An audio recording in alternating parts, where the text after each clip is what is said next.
when my uncle went fishing, was I worried? Well, not really, because a lot of our family went fishing. I had two uncles who were skippers, and one uncle was just the deckhand, the one I went on the Arctic Corsair with. I had a cousin who was a skipper. So not really. You didn't think anything would happen to them. They never thought anything would happen to them. It was a job. And they went to sea. They were away for 3 weeks, 3.5 weeks at a time. They'd come back. You'd see them. They'd give you some money or something. They'd bring some fish. And 48 hours later, they were gone back to sea. And you didn't think about it. You know, you just expected the next trip they'd be back again.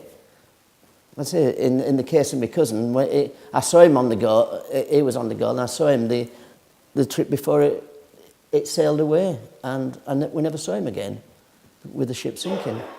At first, they were all supportive of each other, and you grieved about the people who were lost, and you remembered them, and people went to the funerals. But shortly afterwards, there was a lot of anger in the fishing community about the conditions that the fishermen had to put up with.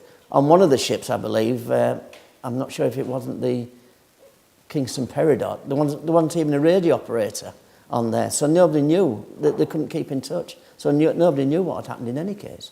I think there was a lot of anger, and the government got involved, and people thought about changing the conditions that the fishermen went to sea and making sure the ships were a bit more seaworthy.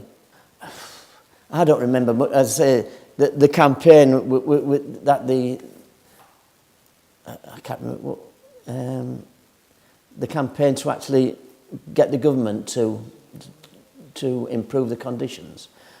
Not really, but I say that was out of my hands. I was just somebody who, you know, I had my own life to live. I knew it was going on, and I think everybody began to support it, particularly the idea of having a mothership going with the fleet when they went out to sea, so that if any of them ran into trouble, that there'd be a ship there to support them. And I think that was one of the main things that came out of it.